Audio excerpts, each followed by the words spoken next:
noches, bienvenidos como siempre a Silla Rota. Tenemos en esta oportunidad una conversación con Mauricio López Velázquez, el nuevo presidente del PRI del DF, que le toca heredar un bagaje muy interesante y un reto todavía más importante hacia las elecciones del próximo año. Mauricio, bienvenido a la Silla Rota. Gracias por la invitación, Roberto. Gracias a tus televidentes y más que nada a los que te siguen en la red, porque la Silla Rota es un referente en redes sociales. Te lo aprecio mucho, Mauricio. Platícanos un poco la primera impresión. Tú recibes a un PRI enfrentado a diversas circunstancias. Un PRI muy débil en la Ciudad de México, donde fue todopoderoso. Un PRI que saca virtualmente al dirigente Cuauhtémoc Gutiérrez después de un escándalo que todavía no está del todo aclarado, yo creo. Y, como digo, un PRI con las urnas a la vista, en el próximo año elecciones para diputados federales, para asambleístas, para jefes delegacionales. ¿Cuál es tu balance, tu diagnóstico inicial? Un partido que en 17 años ha sido oposición en la ciudad, administrando una derrota de la cual no pudo recuperarse. La derrota en 97 en manos del PRD, pero casi las mismas fuerzas del Frente Democrático Nacional, coaligadas con el ingeniero Cárdenas a la cabeza, cimbraron al partido. Fue el preámbulo de la derrota del año 2000, de la primera alternancia en México. Esta ciudad, descontenta por la crisis económica, decidió cambiar en su primera elección. Y en 17 años el PRI no supo reconectarse con la modernidad que significaba la ciudad más importante del país. No ha sabido, dices tú, porque realmente no ha podido levantar cabeza en 17 años, ¿no? En 17 años el PRI ha obtenido 1 millón de votos en cada elección que se ha presentado para jefe de gobierno, con prestigios de ciudad, con Del Mazo, Silva Herzog, Beatriz Paredes, que han sido sus 3 candidatos que ha tenido en este periodo.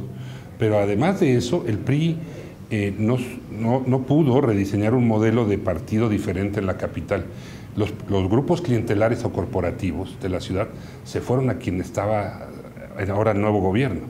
Los grupos clientelares que había construido el propio PRI. Que se habían desarrollado en la ciudad. Esos grupos se relacionan con el poder, no con partido alguno.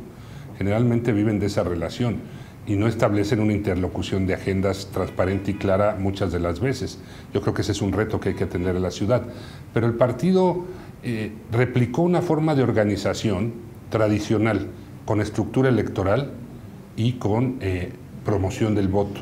Pero le faltó construir un discurso de capital, un discurso de ciudad y una serie de agendas de una clase media emergente que estaba molesta por la crisis económica y que reclamaba otro tipo de soluciones a sus problemas. Dentro del propio PRI, afuera también se percibe que 2 figuras muy importantes, las 2 mujeres, las 2 amigas, Beatriz Paredes y María de los Ángeles Moreno, diría yo con un perfil muy destacado políticamente, se constituyeron, sin embargo, una especie de cuello de botella para la movilidad política dentro del PRI del DF. ¿Tú coincides con esta percepción? Creo que la movilidad política en el PRI del DF fue afectada por el diseño de ciudad.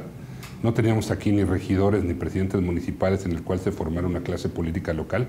El PRI recibía a los exiliados políticos de otros estados para ser los candidatos aquí. Yo cuento que mi primera campaña la hice por Sócrates Rizo en Magdalena Contreras. Un regiomontano. Que al año y medio dejó la Diputación Federal, que era el único que se elegía para ser presidente municipal. Fue gobernador de Nuevo León. Y después gobernador de Nuevo León. Entonces ahí había una tradición de formación. Y cuando perdemos, lo único que queda son las representaciones plurinominales, que son insuficientes para formar una generación o una clase política en la ciudad. Y María de los Ángeles Moreno y Beatriz, pues tuvieron que enfrentar este priismo dividido, ya empezado a confrontarse entre opciones que querían una mayor participación de unas fuerzas políticas ligadas más a lo popular y el mundo de las ideas y de la organización y los prestigios del partido. No logró ese equilibrio el PRI entre los rudos y los técnicos, digamos, de alguna manera. Y esa articulación fue dejando unas cicatrices en el PRI que no se resolvieron hasta hace, espero, algunos días en que Tonatiuh González Case y tu servidor vamos juntos para construir un PRI en unidad. Un partido fuerte solo puede ser unido. Pero todas las cartas credenciales que acumulan Beatriz Paredes y María de los Ángeles Moreno no evita la polarización del partido, y de esa polarización surge una figura muy singular que es de Cuauhtémoc Gutiérrez, que al parecer agrupa a los inconformes dentro del PRI, claro, y genera también su propio cuello de botella dentro del partido, ¿no es así? Sí, se construye una ruta con Cuauhtémoc que Él empieza desde los liderazgos juveniles. Yo coincidí con él en el Frente Juvenil y desde ahí a construir una participación en la ciudad, gestionando esta inconformidad y sumándola, en las que había una dirigencia en la cual pues, no se acomodaban bien las cosas. Ese esquema de no resolución de las disputas se confronta y surge Cuauhtémoc como una opción para aquellos que no estaban de acuerdo con las decisiones de María y Beatriz y del Comité Nacional y del partido a nivel nacional, porque ellas no tomaban todas las decisiones en el DF, en el PRI, también intervenían los sectores, las organizaciones y el liderazgo nacional del partido.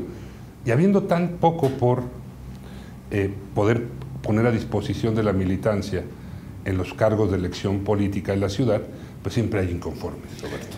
Esta historia de Cuauhtémoc Gutiérrez presuntamente contratando empleadas para favores sexuales parece como el PRI tocando piso, ¿no?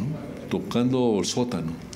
Hay señalamientos a Gutiérrez de la Torre que están siendo investigados por las áreas de la justicia ordinaria, llamémosla, la PGR, que ya dijo que no había motivo para atraer la investigación, la Procuraduría del DF, que está haciendo una investigación, la Comisión de Justicia Partidaria y el Instituto Electoral Local, que está haciendo una auditoría. ¿Y si se va a investigar o va a quedar borrón y cuenta nueva una vez que fue expulsado, digamos, por lo menos de la dirigencia? Al resultado de las instancias de investigación nos atenemos los priistas y más el presidente del partido en la ciudad.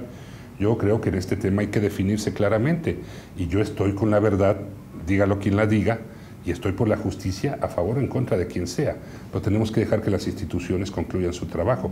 A quien hay que reclamar la investigación o los elementos que señalen responsabilidades es a la Procuraduría del Distrito Federal y a la Comisión de Justicia Partidaria del PRI del DF. Entiendo que Beatriz y María Los Ángeles Moreno recibían señalamientos de no dejar pasar a nadie. Cuauhtémoc Gutiérrez, como en revancha, tampoco dejaba pasar a nadie. ¿Cómo lo haces tú para construir un nuevo partido que, entiendo, está buscando ser efectivamente, ahora sí, plural?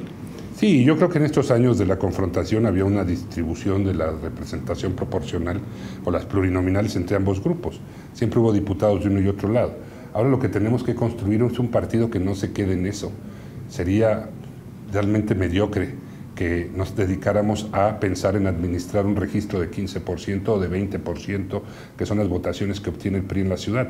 Necesitamos dejar de ser oposición para ser opción, señalando críticamente los errores del gobierno, pero proponiendo soluciones para la ciudad, volvernos alternativa y pensar en ganar con mentalidad y estrategias ganadoras.